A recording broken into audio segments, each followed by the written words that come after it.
오늘 우리에게 주시는 하나님의 말씀은 구약성경 민수기 26장 1절과 2절의 말씀입니다. 민수기 26장 1절과 2절입니다. 다 함께 봉독하겠습니다. 연병 후에 여호와께서 모세와 제사장 아론의 아들 엘르아살에게 말씀하여 이르시되 이스라엘 자손의 온 회중의 총수를 그들의 조상의 가문을 따라 조사하되 이스라엘 중에 20세 이상으로 능히 전쟁에 나갈 만한 모든 자를 계수하라 하시니 아멘. 광야 생활의 막바지에 이스라엘 자손은 가나안을 향해 드디어 진군하기를 시작했습니다. 그러나 이 가나안 땅에 들어가는 일은 매우 어려웠습니다. 약 40년 전에 가데스 바네아에 도착했던 가나안의 정탐꾼들, 그리고 그들이 정탐하고 돌아오는 과정에서 있었던 일들 때문에 이런 일들이 벌어집니다. 본래 40년 전에는 이런 걸림돌이 없었습니다. 정탐하러 갈 때 거치는 게 거의 없었습니다. 안전하게 갔다 올 수 있었죠. 그런데 지금은 아말렉인과 가나안인과 직접 마주쳐야만 했고 전쟁까지 일어났습니다.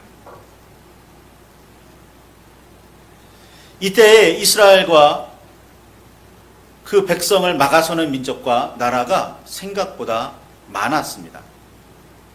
에돔은 길을 열어주지 않았고 아랏은 싸움을 걸어왔으며 에돔 땅을 우회하는 홍해 길은 너무나 험악했습니다. 아모리는 자기 영토를 지나감을 허락하지 않았을 뿐 아니라 이스라엘을 치려고 나오기까지 했습니다. 하나님께서 도우셔서 다행히 아모리를 물리치고 그 땅을 점령할 수는 있었지만 이스라엘의 목적지는 가나안이었으니까 멈추어서 그 땅에 정착할 수는 없었죠. 이어 바산과도 전쟁을 치러야 했고 다행히 그 땅을 점령하게 됩니다. 이스라엘이 아모리와 바산 다음으로 마주하게 된 모압은 다행인지 아모리보다는 군사적으로 약했습니다. 그래서 좀 수월하게 이 모압을 점령하고 지나갈 수 있을 듯 했는데 이 모압이 이스라엘을 향한 커다란 걸림돌이 되고 맙니다. 모압 발락은 자기들보다 강력한 아모리를 점령한 이스라엘을 두려워하게 되었습니다. 대책을 고민합니다. 이거 어떻게 하지? 우리를 그렇게 괴롭히고 우리의 땅을 그렇게 많이 뺏어간 아모리를 점령한 이스라엘, 더 강력하다는 소리잖아요. 그 이스라엘이 가나안으로 가려면 반드시 우리를 밟고 지나가야 하는데 저걸 통과시켜? 어떻게 할지 고민하다가 대책을 하나 마련합니다. 저기 발람이라는 사람이 있는데 그 발람이라는 사람이 굉장히 능력이 있다는 소문이 들리는 겁니다. 그 사람이 축복한 사람은 축복을 받고 발람이 저주한 사람은 저주를 받는다더라. 능력 있는 사람이잖아요. 그래서 발락 왕이 발람에게 사신을 보냅니다. 우리를 와서 좀 도와달라. 도와달라는 게 어떤 거냐면 구체적으로 이스라엘을 저주해달라고 청하게 됩니다. 그런데 발람은 처음에는 가지 않으려고 하기는 했었지만 어쨌든 결국에 길을 떠나 발락과 함께 이스라엘을 저주하기 위해서 2번이나 제사를 지내게 됩니다. 물론 제사 드리는 목적 자체는 구체적으로 저주하기 위함은 아니었던 것 같지만 어쨌든 발락은 저주를 목적으로 발람과 함께 제사를 드렸던 거예요. 그런데 이 제사가 받아들여지지를 않습니다. 자, 놀랍게도 발람은 여호와 하나님을 아는 사람이었어요. 여호와 하나님을 섬기는 사람이었고 여호와 하나님의 목소리를 듣고 그 여호와 하나님의 목소리에 따라 저주하기도 하고 축복하는 사람이기도 했습니다. 아니, 하나님은 이스라엘에게만 자신을 드러내시는 줄 알았는데 모압 땅에 살아가는 이 발람에게도 하나님은 자신을 드러내셨고 발람도 여호와 하나님을 섬기는 사람이었던 거예요. 그러니까 그의 축복이 되었던 거고 그의 저주가 되었던 겁니다. 하나님께서 저주하시는 사람이 저주를 받고 하나님께서 축복하시는 사람이 축복을 받는 거잖아요. 그 중간 역할을 하는 사람이 발람이었으니까 이 사람은 하나님의 예언자, 여호와의 선지자였던 겁니다. 그러니 그 사람에게 능력이 있었던 거죠. 그러니 이 발람의 능력이 아니라 발람은 하나님께 은혜 받은 사람이었던 겁니다. 그래, 이 사실은 발락은 몰랐겠지만 발람은 자기가 여호와 하나님을 섬기는 사람이었고 여호와 하나님의 말씀에 따라 나아가는 사람이라는 걸 처음부터 알고 있었지만 이 모압의 왕 발락이 많은 금은 높은 지위를 약속하며 부르자 그 눈이 갑자기 어두워집니다. 그렇게 발람이라는 선지자는 발락 왕에게 나아갔던 거예요. 발락 왕이 약속하는 금은 그가 약속하는 높은 지위를 탐해서 가는 겁니다.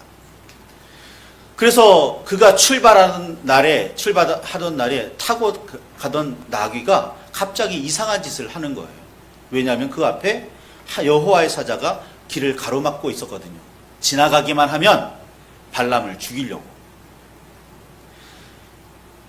나귀가 그걸 보고서 막 이리저리 막 이상한 길로 가다가 3번이나 얻어 맞습니다. 주인 발람한테. 그러자 갑자기 나귀가 말을 하죠. 왜 나를 때리느냐고. 발람과 논쟁이 됩니다. 네가 말을 안 들으니까 때렸지. 나귀가 그러죠.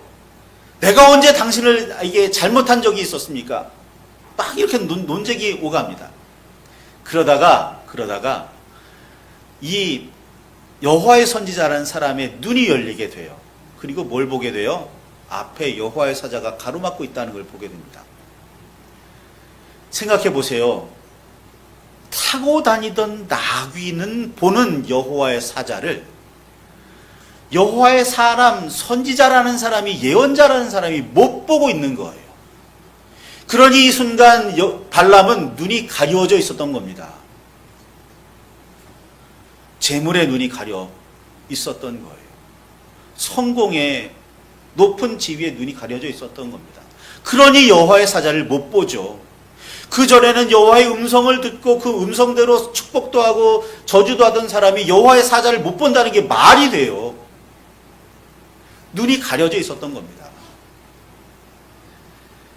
우여곡절 끝에 발람은 겨우겨우 허락을 받아서 발락과 함께 했지만 발락과 함께 하던 중에 여호와께 드린 2번의 제사는 발락의 입장에서는, 모압 왕 발락의 입장에서는 일종의 굿판이었습니다. 자기 소원대로 이스라엘에게 저주하고자 하는 굿판인 거예요. 발람은 그런 의도가 없었을지 모르지만 발락에게 그렇게 이용당하는 겁니다. 그렇게 3번이나 끌려다니면서 이스라엘을 저주하려고 했지만 결국에는 안 돼요. 왜? 하나님의 뜻은 이스라엘을 저주하는 데 있지 않으니까요. 발람 선지자는 처음부터 알았는데 굳이 끌려다니면서 이스라엘을 저주하지 않고 축복하는 일을 반복합니다. 이 일을 통해서 깨닫게 되는 것,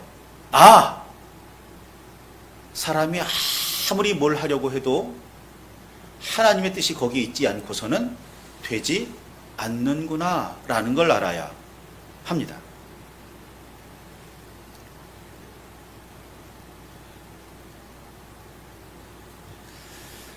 이스라엘이 아모리와 바산 다음으로 마주하게 된 모압, 그 모압 왕은 발람을 이용해서 이스라엘 저주하려고 하다가 실패합니다. 하지만 그렇다고 해서 그 저주하려는 마음을 포기한 건 아니었습니다. 하나님께서는 모압 왕 발락이 사신을 보내 발람을 부를 때부터 경고하고 또 경고하셨습니다. 따라서 나서더라도 여호와의 뜻만을 밝히고 여호와의 말씀만 전하라고 말이죠. 그런데 발람은 여호와의 말씀만 전하는 데 성공한 듯 보이지만 여기에는 맹점, 우리가 나중에야 계시록에 가서야 알게 되는 한 가지 사실이 거기에 숨어 있습니다. 뭐냐면 그 일들이 바알부올에서 일어나게 됩니다. 계속되는 발락의 요구에도 발람은 여호와의 뜻을 밝혔고 하나님의 말씀을 선포했습니다. 발람이 화가 머리끝까지 올라와서 더는 이스라엘 축복하지 마라. 저주도 하지 말고 축복도 하지 말아라. 그냥 나를 떠나라. 그러고서 둘은 결별하고 길을 떠났다고 민수기는 그렇게 결말을 내립니다. 그런데 그 다음 이야기가 이어질 때 문제가 생기기를 시작해요. 아직 아모리와는 경계를 맞대고 있고 아모리를 이렇게 지나가지는 못하는 상황, 가나안 땅에 들어가지는 못한 상황에서 시딤이라는 땅에 머무르게 됩니다. 얼마나 오랫동안 머물러 있었는지는 정확하게 알 수가 없어요. 그런데 이 시딤에 머물면서 이스라엘 백성은 모압 여인들과 음행을 시작합니다. 이 음행이라는 말이 좀 건전하게 보면 모압 여인을 아내로 맞아들였다, 며느리로 맞아들였다라는 뜻이에요. 그러니까 모압과 통혼이 시작되는 겁니다. 같이 지내니까 서로 통혼하는 것 어떻게 보면 자연스러운 일이고 당연한 일일지도 모릅니다. 그런 과정을 통해서 두 민족은 서로 친교할 수도 있고 갈등이나 어떤 어려운 문제가 아니라 좀 더 평화롭게 화평스럽게 미래를 개척해 나갈 수도 있어요. 그런데 여기에 문제점이 생기기 시작합니다. 모압 사람들이 자기들이 섬기는 바알을 위해서 제사 드릴 때, 축제를 벌일 때 이스라엘 사람들을 초청하는 겁니다. 직접적으로 관계가 없는 사람들은 안 갈 수도 있었을지 모르지만 아내로 맞아들이고 며느리로 맞아들인 상황에서 자기나 아들들이 그 축제에 가지 않을 수는 없었던 모양이에요. 바알을 섬기는 그 제사, 함께 벌어지는 축제에 이스라엘 사람들이 참여하게 됩니다. 음식을 나눠 먹어요. 우상에게 드렸던 제물이죠. 거기까지는 어느 정도 용납할 수도 있어 보여. 음식은 문제가 아니라고 바울도 그렇게 설명하기까지 했으니까요. 근데 문제는 그 축제에, 그 바알의 제사에 참여했던 사람들 중에 바알에게 절하는 사람들까지 생기게 됩니다. 이방 문화와 접촉하는 문제는 단지 이방 문화를 배운다 혹은 선진 문화를 받아들인다 정도가 아닙니다. 그것이 물꼬가 되어서 결국에는 이방의 신을 섬기게 되는 거예요. 그게 문제인 겁니다. 믿지 않는 사람들과 관계하는 그건 문제 삼지 않아요. 그거 어떻게 보면 적극적으로 해야 됩니다. 왜? 주님의 말씀을 전하기 위해서라도, 전도하기 위해서라도 믿지 않는 이웃과 적극적으로 사귀어야죠. 그런데 문제는 그 반대의 현상도 일어날 수 있다는 거예요. 지금 이스라엘이 그래요. 여호와의 말씀을 들고 모압으로 들어가야 하는 상황에 모압의 바알을 받아들이는, 바알에게 고개를 숙이고 경배하는, 숭배하는 일들이 벌어지고 있는 겁니다. 이게 바알부올의 사건이에요.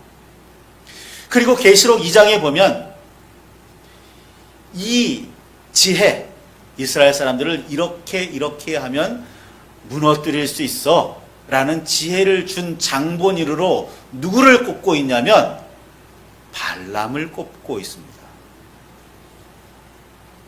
여호와의 선지자, 발락과 결별한 듯이 보이는 이 사람. 그런데 이 사람이 이스라엘의 걸림돌을 만들어주는 그 지혜를 주었다 라고 그렇게 계시록은 설명합니다. 그러니까 발람은, 여호와의 선지자라는 발람은 포기 못한 거예요. 재물을 포기 못한 겁니다. 높은 지위를 포기 못한 거예요. 직접적으로 저주는 안 했어도 뭔가 날 좀 잘 봐줘 라고 모압 왕에게 빌붙을 만한 뭔가 구실을 찾은 거예요. 이게 얼마나 심각한 상황인지 아셔야 합니다. 여호와의 사람이라는 그도 물질에 현혹된다는 거예요. 오늘날 우리들 많은 목회자들이 그것 때문에 무너지고 넘어집니다. 사실로, 실제로 말이죠. 성적인 문제 때문에라도 문제를 얼마나 많이 만들고 있는데요. 성도들뿐만 아니라 말이죠. 지금 이스라엘은 총체적인 위기 국면에 빠져 있습니다. 바알에게 절하는 사건까지 벌어졌으니 이건 위기가 아니라 범죄입니다. 하나님에 대한 모독이지요. 결국에는 하나님께서 진노하십니다. 그리고 연병이 징벌로 이스라엘에게 퍼지게 돼요. 연병, 전염병에서 전자가 빠진 게 연병입니다. 얼마나 심각한 질병인지, 무슨 질병인지 명확하지는 않아도 여호와의 징벌이라고, 하나님의 저주라고 말할 수 있을 정도로 심각한 질병이에요. 그러니 얼마나 많이 아팠겠습니까? 얼마나 많은 사람들이 이 일로 죽어 나갔겠어요. 성경의 기록에 따르면 24,000명이 죽었다고, 이 일로 죽었다고 기록되어 있습니다. 심각한 일이에요. 이 상황에 미디안 여인 하나가 잡혀옵니다. 모압과의 관계인데 갑자기 미디안 여인이 등장해서 좀 그렇기는 한데, 모압과 미디안은 같이 섞여 살고 있었고, 모압과 미디안은 이미 서로 통혼하고 있었던 사이입니다. 또한 모압과 미디안은 똑같이 바알을 섬기고 있어요. 그러니까 바알의 축제에 미디안 여인이 왔던 것 뭐 이상한 것 아닙니다. 그러다가 이 미디안 여인이 이스라엘 사람과 결혼한 거예요. 그래서 지금 이스라엘 진중에 있었던 겁니다. 연병이 막 퍼지고 사람들이 죽어나가는 와중에 이 미디안 여인이 잡혀와요. 그리고 이 미디안 여인이 거주하던 그 장막에 살던 남자와 이 미디안 여인을 비느하스가 죽이게 됩니다. 이 비느하스는 아론의 후손 제사장이에요. 그리고 하나님께서는 이 일로 인해서 연병을 그쳐 주십니다. 하나님께서는 비느하스에게 말씀하세요. 비느하스, 네가 내 질투심으로 대신 질투해서 그를 죽였다 라고 그렇게 성경은 기록합니다. 이게 무슨 말이냐면 비느하스가 하나님의 마음을 품었다는 거예요. 비느하스가 하나님의 마음을 가지고 이스라엘의 행태를 보니 분노했다는 겁니다. 그래서 하나님의 마음, 하나님께서 행하실 분노를 자기가 대신 창을 들고 행했다고 하나님은 평가하세요. 그리고서 이 비느하스에게 평화의 약속을 하십니다. 너는 대대손손 여호와의 제사장이 될 거다 라고 말이죠. 그러니까 여호와의 제사장은 하나님의 마음을 품은 사람이어야 해요. 하나님의 마음으로 잘못된 것을, 하나님께서 기뻐하시지 않는 것에 대해 분노할 줄 아는 사람이어야 해요. 그게 하나님의 사람입니다. 그게 여호와의 제사장이에요. 근데 이때 죽은 사람, 뭐 미디안 여인은 미디안 여인이니까 이때 죽은 이스라엘 사람이 누구냐면 시므온 지파의 지휘관입니다. 이스라엘의 평범한 사람들이, 이스라엘에 뭐 아무런 지위도 없는 사람들이 미디안 사람과 모압 사람과 결혼했던 것도 문제이겠지만, 이스라엘의 지파 지도자라는 사람이 미디안 여인과 결혼했다는 것 자체가 더 심각한 문제입니다. 왜냐하면 이 사람은 여호와의 말씀으로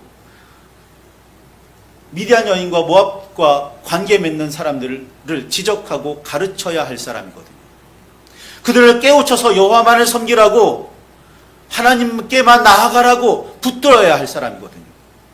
그런데 그런 사람이 앞장서서 미디안 여인과 결혼했다는 건, 이건 백성이 무너지고 있는 것 정도가 아니라 민족의 지휘관들까지 무너지고 있고, 이건 백성 전체가 이미 미디안의 문화에, 모압의 문화에 동화되고 있었다는 증거입니다. 그러니까 이 심각한 문제 아니겠어요? 미디안을 경계하고 모압을 경계하고 오직 하나님만을 드러냈어야 하는 이가 넘어지고 있으니까 말입니다. 소돔과 고모라가 멸망한 이유 뭔지 아십니까? 이스라엘을 지킬 의로운 사람 하나가 없었기 때문입니다. 소돔과 고모라를 지킬 의로운 사람이 하나가 없었기 때문이에요. 그 중에 한 사람 살았죠. 한 사람 아니라 세 사람 살았죠.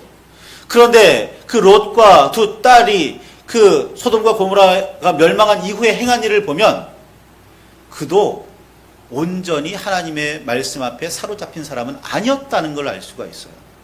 그나마 의로운 사람이어서 살아났지, 아브라함을 보셔서 롯을 살리셨지, 그가 진정 의로운 사람은 아니었다는 증거가 드러나고 맙니다. 그러니까 이 당시 시딤에서 바알볼의 사건에서 이스라엘을 그나마 지켜준 사람은 누구냐면 비느하스라는 사람인 거예요. 그 사람 하나가 우뚝 서서 여호와의 마음을 가지고 여호와의 분노로 행하고 있었기 때문에 그나마 유지될 수 있는 겁니다. 이 한 사람이, 이 의로운 한 사람이 그 당시 이스라엘의 유일한, 어쩌면 유일한 희망이었던 겁니다. 물론 그 가운데는 모세도 아직 살아 있었고 여호수아나 갈렙도 아직 있었지만 비느하스만큼만은 아니었던 모양이에요. 어쨌든 비느하스는 그런 의인이었던 겁니다. 그래서 이스라엘이 조금의 희망을 품을 수 있었고 다시 회복할 수 있는 가능성을 엿볼 수 있었던 겁니다. 그렇게 비느하스는 제사장의 직분을 계속 보장받고, 그렇게 이스라엘은 다시 일어날 수 있었던 겁니다. 너희가 하나님의 말씀을, 하나님의 의를 행하는 한은 너희는 하나님의 백성이라는 거예요. 그럴 희망과 소망이 있는 한은 내가 너희를 두고 보겠다라고 말씀하시는 겁니다. 오늘 이 땅에 교회가 많이 무너지고 있는데, 그래도 하나님께서 이 교회를 붙들고 계시는 이유는 그래도 이 중에 의로운 사람 하나가 있기 때문인 겁니다. 그가 교회를 붙들고 있는 거고, 그가 새로운 소망을 품게 만드는 거예요. 누군가가 그렇게 되어주겠지, 누군가가 그렇게 되어야 한다가 아니라 오늘 이 자리에 계시는 여러분이 바로 그런 한 사람의 의인이 되시기를 바랍니다. 그래서 이 시대의 교회를 붙드시기를 바랍니다. 그것이 작은 것이 될지라도 작은 것일지라도 의롭게 행함이 곧 하나님 앞에 진정한 힘이 됨을 아시기를 바랍니다. 이 사건이 있은 이후에 바알 부올에서 2만 4천 명이 연병으로 죽은 이후에 오늘의 본문의 말씀이 우리에게 드러납니다. 연병 후에 하나님께서 다시 한번 이스라엘 모든 족속을 전부 다 조사하고 계수하라고, 인구조사를 하라고 말씀하십니다. 40년 전에 시내산을 떠나기 직전에가 첫 번째 인구조사고 오늘이 두 번째 인구조사입니다. 40년 전에 시내산을 떠나서 가데스 바네아에서 여호와 앞에 원망하며 하나님의 명령을 거부했던 그들은 40년 동안 광야에서 전부 다 죽고, 두 번째 인구조사를 받는 사람들은 광야에서 새롭게 태어난 새로운 세대입니다. 이들이 바알볼에서 바알을 섬기는 일을 했기에 더 충격적이기는 했습니다만, 어쨌든 이 일로 인하여서 범죄한 사람들은 모두 죽은 다음에 계수가 시작되는 겁니다. 그리고 이들이 가나안 땅에 들어가는 주축, 중심이 되게 돼요. 이들만 가나안 땅에 들어갈 수 있게 됩니다. 하나님의 말씀으로 광야에서 훈련받은 사람들, 하나님의 뜻에 따라 거듭난 사람들, 잠깐 범죄했지만 죄를 씻고 다시 한번 마음을 다잡은 사람들, 이들을 이끌고 하나님께서는 가나안으로 들어가십니다. 그러니까 이 가나안으로 들어가는 사람들은 어떻게 해야 해요? 하나님의 말씀을 잊지 말아야 하는구나. 하나님의 말씀을 어기면 안 되는구나. 하나님의 뜻대로 살아야 하는구나. 이걸 가슴속에 새기고 가나안으로 들어가야 하는 겁니다. 앞으로 성경을 더 읽어보시면 아시겠지만 온전히 그렇게만 되지는 않았습니다. 그래서 문제예요. 오늘 우리는 그 모든 과정을 다 알고 있잖아요. 그러니까 우리가 살아가는 이 세상에서 하나님의 뜻대로만, 하나님의 말씀대로만, 여호와의 제사장이라도 될 수 있듯이 그렇게 마음을 다잡으며 신앙생활을 해야겠구나 결단하셔야 합니다. 왜냐하면 우리는 알게 모르게 유혹과 미혹에 휩쓸려가고 넘어지기 때문이에요. 굳건하게 흔들지 말아야지 아무리 다짐해도 넘어질 수밖에 없는 현실입니다. 그러니까 우리는 늘 깨어 있어야 해요. 늘 촉각을 곤두세워야 합니다. 다른 부분에서는 좀 둔해져도 좋아요. 그런데 이게 여호와 하나님의 말씀인지 아닌지, 여호와의 뜻인지 아닌지에 대해서는 늘 날카롭게 서 있어야 합니다. 깨어 있어야 해요. 그렇지 않으면 순간 잠들고 순간 넘어집니다. 그 실패가 범죄가 아니면 좋겠는데 그 실패가 범죄로 이어지는 일들이 참 많습니다. 예를 들어 그런 거 있잖아요. 보이스피싱이 참 유행합니다. 아직도 사라지지 않는 보이스피싱. 그런데 아무리 똑똑한 사람도 넘어가요. 심지어 보이스피싱 범을 잡아내는 경찰도 검찰도 속는 얘가 허다하다고 합니다. 그런데 깨어있지 않아야 할 사람이 있어요. 나는 똑똑해. 나는 얼마든지 할 수 있어. 자만하면 안 됩니다. 믿음에는 언제나 깨어 있으셔야 해요. 그래야 가나안을 복된 땅으로 누릴 수 있는 겁니다. 그렇지 않으면 가나안은 걸림돌이에요. 이스라엘이 가나안 땅에서 얼마나 많이 걸려 넘어졌는데요. 얼마나 많이 고생했는데요. 지금도 그 가나안 땅 안에서 헤매고 있잖아요. 나라는 세웠지만 여전한 혼란, 싸움, 전쟁 그치지 않고 있어요. 그 원인 중에 하나가 여호와의 말씀을, 여호와를 온전히 받들지 않기 때문일 겁니다. 여러 가지 원인도, 다른 원인도 있겠지만 말이죠. 오늘 말씀을 붙들고 깊이 묵상하시기를 바랍니다. 우리 가운데 여전히 고난이 있습니다. 없지 않아요. 그런데 그 고난이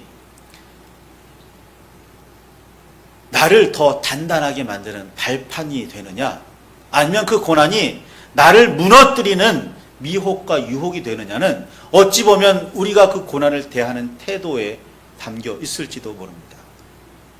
그러니 우리는 깨어 있어야 해요. 늘 말씀으로 나를 새롭게 다잡아야 합니다. 늘 주님의 뜻에 따라 일어서야 돼요. 그렇지 않으면 나태해지는 순간 넘어질 수 있다는 사실을 늘 염두에 두시기를 바랍니다. 연병 후가 구원의 순간이 되기를 바랍니다. 고난과 환난 후가 하나님의 역사하심, 믿음의 한층 더 성장하는 그 순간이 되시기를 바랍니다.